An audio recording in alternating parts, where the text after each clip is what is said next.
Halo, selamat pagi adik-adik semua. Semoga pada pagi hari ini kita tetap dalam keadaan sehat. Baiklah adik-adik, pada pagi hari ini kita masuk ke materi nomor pengukuhan pengusaha kena pajak. Nah, sebelumnya adik-adik sudah mengerti apa itu nomor pengukuhan pengusaha kena pajak? Baik, di sini Sir akan menjelaskan apa itu pengertian dari nomor pengukuhan pengusaha kena pajak. Pengertian dari nomor pengukuhan pengusaha kena pajak adalah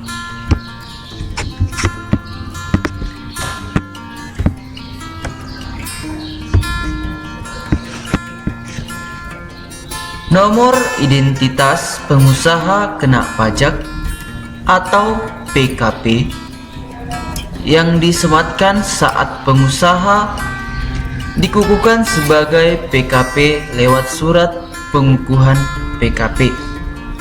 Nah, jika pengusaha sudah mendapat nomor pengukuhan PKP atau NPPK, berarti PKP tersebut dinyatakan sudah resmi menjadi PKP dan dengan demikian terikat kewajiban-kewajiban perpajakan yang diperuntukkan bagi PKP.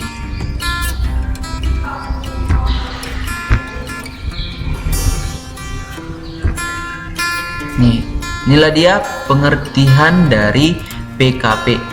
PKP adalah pengusaha yang melakukan penyerahan barang kena pajak dan atau penyerahan jasa kena pajak yang dikenai pajak berdasarkan Undang-Undang Pajak Pertambahan Nilai. Nomor pengukuhan PKP ini berbeda dengan NPWP. Meski keduanya berfungsi sebagai identitas perpajakan.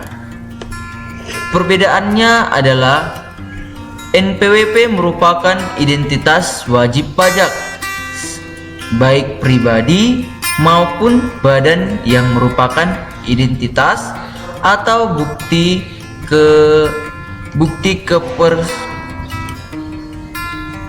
kepesertaan dalam melakukan hak dan kewajiban perpajakan. Sedangkan PKP ini lebih menitik beratkan pada identitas wajib pajak atau badan yang terikat pada kewajiban perpajakan untuk PKP. Nah, selanjutnya kita masuk ke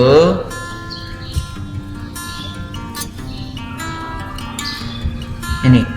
Nomor pokok pengusaha kena pajak atau NPPKP adalah nomor yang diberikan kepada pengusaha yang memenuhi syarat sebagai pengusaha kena pajak. Nah, nomor pokok pengusaha kena pajak ini sebagai nomor identitas bagi pengusaha yang memenuhi syarat sebagai pengusaha kena pajak. Nah, selanjutnya di sini ada fungsi dari NPPKP. Nah, apa saja fungsi dari NPPKP itu? Yang pertama, fungsi NPPKP sebagai identitas PKP yang bersangkutan. Yang kedua, melaksanakan hak dan kewajiban di bidang pajak pertambahan nilai dan pajak penjualan atas barang mewah. Yang ketiga, pengawasan administrasi sebagai pengawasan administrasi perpajakan. Nah, nomor pengukuhan PKP ini tertera dalam surat pengukuhan PKP bersama dengan identitas wajib pajak lainnya seperti nama NPWP, klasifikasi lapangan usaha, status usaha, hingga kewajiban pajak. Nah, tempat pengukuhan PKP. Di mana tempat pengukuhan PKP itu? Nah, KPP di mana wilayah kerjanya meliputi tempat kegiatan usaha atau PKP atau alamat PKP atau ke KPP tertentu sesuai dengan peraturan perundang-undangan perpajakan. Itulah tempat pengukuhan PKP. Nah, bagaimana pencabutan atau penutupan PKP?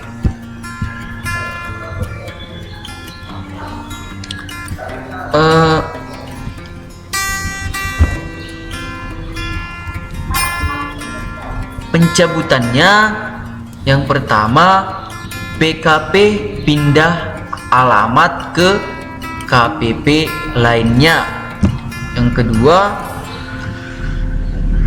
pencabutan dilakukan jika sudah tidak memenuhi persyaratan sebagai PKP, termasuk yang jumlah peredaran dan atau penerimaan bruto 1 tahun buku tidak melebihi batas jumlah peredaran dan atau penerimaan bruto untuk pengusaha kecil atau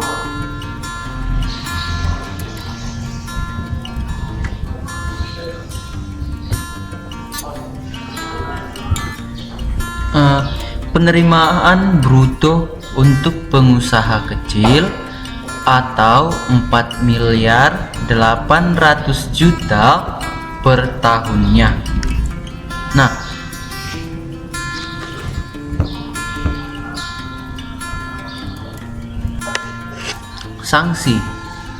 sanksinya yaitu pidana penjara paling singkat 6 bulan dan paling lama 6 tahun, dan denda yang paling sedikit 2 kali jumlah pajak terutang yang tidak atau kurang bayar dan paling banyak 4 kali jumlah pajak yang terutang yang tidak atau kurang bayar. Nah, adik-adik, untuk syarat mendapatkan NPPKP juga ada. Yang pertama, syaratnya itu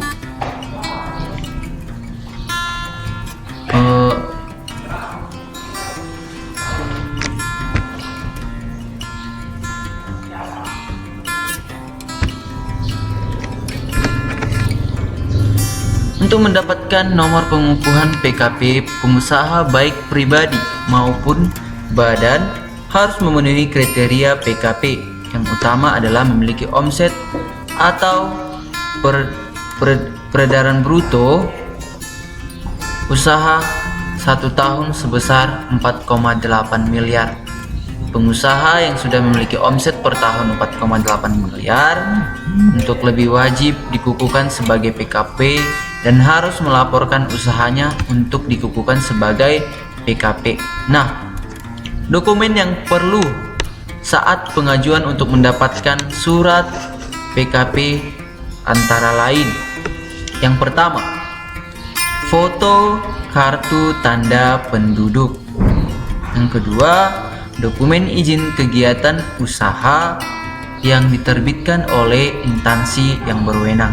Nah, yang pertama tadi KTP-nya bagi warga negara Indonesia atau fotokopi paspor, fotokopi kartu izin terbatas atau kartu izin tinggal tetap bagi warga negara asing yang dilegalisir oleh pejabat yang berwenang.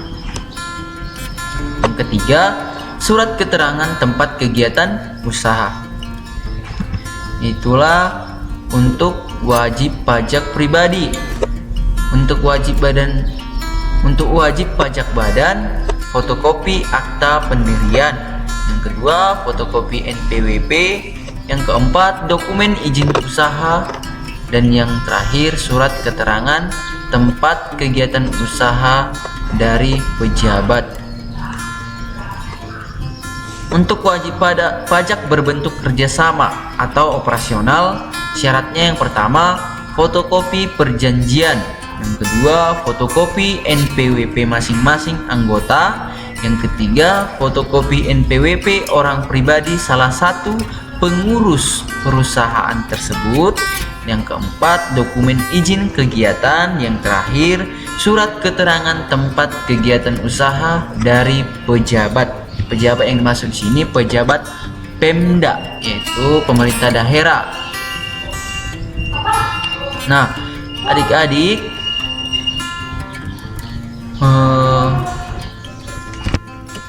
baiklah, pertemuan kita pada pagi hari ini mengenai tentang PKP sampai di sini.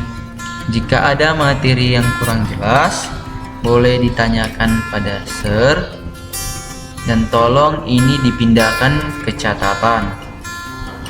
Baiklah adik-adik, sekian pembelajaran kita pada pagi hari ini. Semoga dapat bermanfaat untuk adik-adik sekalian.